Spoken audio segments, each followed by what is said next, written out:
نماز جمعہ کے فرض پڑھ کر اکثر لوگ چلے جاتے ہیں، سنت ادا نہیں کرتے، تم ان کے ساتھ جاتے ہو اکٹھے؟ یا تمہیں اللہ نے اسی لیے بھیجا ہے کہ لوگوں کے عیب ڈھونڈتے رہو؟ وہ گھر میں جا کے پڑھتے ہیں، وہ جانتے ہیں سنت، کہ سنت گھر میں پڑھنا افضل ہے۔ ہمارا تو گھر نہیں نا، مسافر ہیں، ہم کہاں جائیں؟ بس آتے ہیں اعتراض کرنے کے لیے۔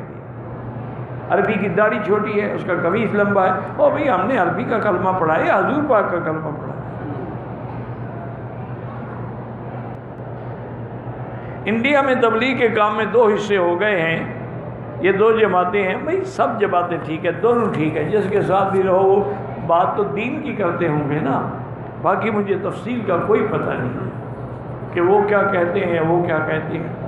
یہ اصل میں آپ کبھی غور نہیں کرتے، یہ یہودیوں کی سازش ہے۔ وہ اس جماعت سے گھبرا گئے کہ یہ کون لوگ ہیں جو 50 ملک میں تبلیغ کر رہے ہیں، ان کا پیسہ کہاں سے آتا ہے، فنڈنگ کہاں سے؟ وہ ہر آدمی اپنا خرچ کر رہا ہے، پیسہ کہاں سے آتا ہے؟ کیا مطلب؟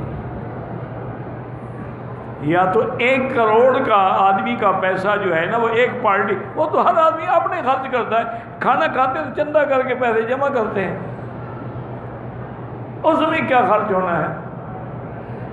میرے اپنے دوست تھے سردار الہی، وہاں فوت ہو گئے، اللہ ان کی قبر پہ کرو رحمت کر، بہت بڑے زمیندار تھے، پھر وہ تبلیغ میں ایسے لگے نا، آدھی زندگی تبلیغ کو دے دی۔ وہ آئے مجھے ملے، ان کا کہتے ہیں یورپ گئے تھے تبلیغ پہ، ہم 7 آدمیوں کا ہماری جماعت تھی، ہم ترکی گئے، ترکی سے پھر ہم یورپ گئے، تو ترکی سے ہم نے ایک اسٹیشن ویگن خرید لی 7 سیٹر، پورے یورپ کو ہم نے دورہ کیا، واپس آ کے ترکی میں بھیجی، سارے خرچ کے بعد بھی ہمیں 1-1 ہزار مل گیا۔ اس میں کسی کی فنڈنگ کا کیا تعلق ہے بھائی؟ تو اب ان کو یہ خوف کھا رہا ہے کہ یہ کیا ایسی کوئی لوت کی بیماری ہے جس کو چمٹ جاتے ہیں اس کو چھوڑتے ہی نہیں، اس لیے وہ ڈرے ہوئے ہیں اور اندر اپنے آدمی بھیج کے تقسیم کر رہے ہیں، ڈیوائڈ کر رہے ہیں۔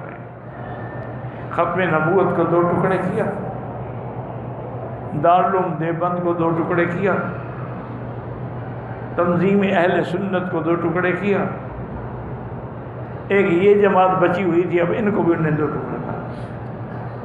انا للہ و انا الیہ راجعون۔ دعا کریں اللہ علماء کو، اہل حق کو، دین والوں کو یہودیوں کی سازش سے بچائے۔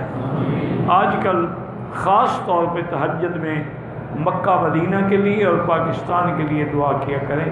آج کل یہ دونوں ملک جو ہیں نا یہودیوں کے ٹارگٹ پہ ہیں، ان کی نظریں انہی پہ لگی ہوئی ہیں کہ جب تک مکہ ہے، مدینہ ہے، ہم مسلمان کبھی ہم سے مغلوب نہیں ہو سکتے۔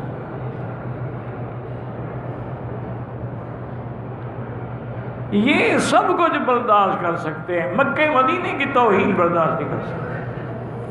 ایک دفعہ ایک اسرائیل کے صہیونیوں کے ایک بہت بڑے لیڈر نے، وزیر اعظم تھے، پتہ نہیں کون تھے، بدبخت، یہ اس دور کی بات ہے جب ضیاء الحق ہوتے تھے، تو کسی میٹنگ میں اقوام متحدہ کی اس میں شرکت میں، تو اس نے کہیں غصے میں آ کے کہا کہ اب ہم سوچ رہے ہیں کہ حرمین الشریفین کو ہم اڑا دیں۔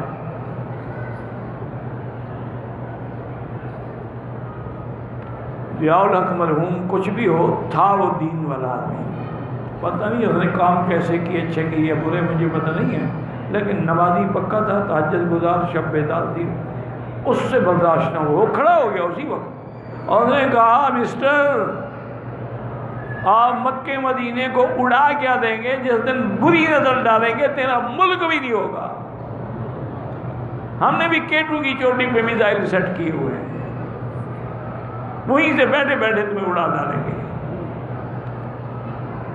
اس کی اتنی منہ ہو گیا اور وہ سمجھ گیا کہ ہاں یہ تو بڑے خطر، اس لیے ان کی نظر اب تم پر ہے یا ان پر ہے،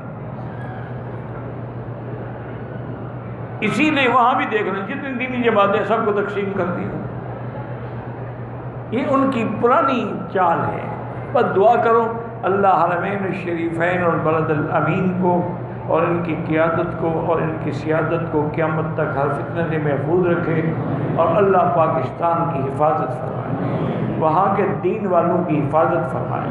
وہاں کے مدارس جو ہے نا یہ دین کا قلعہ ہے، اگر یہ مدرسے نہ رہے دین نہیں رہے گا۔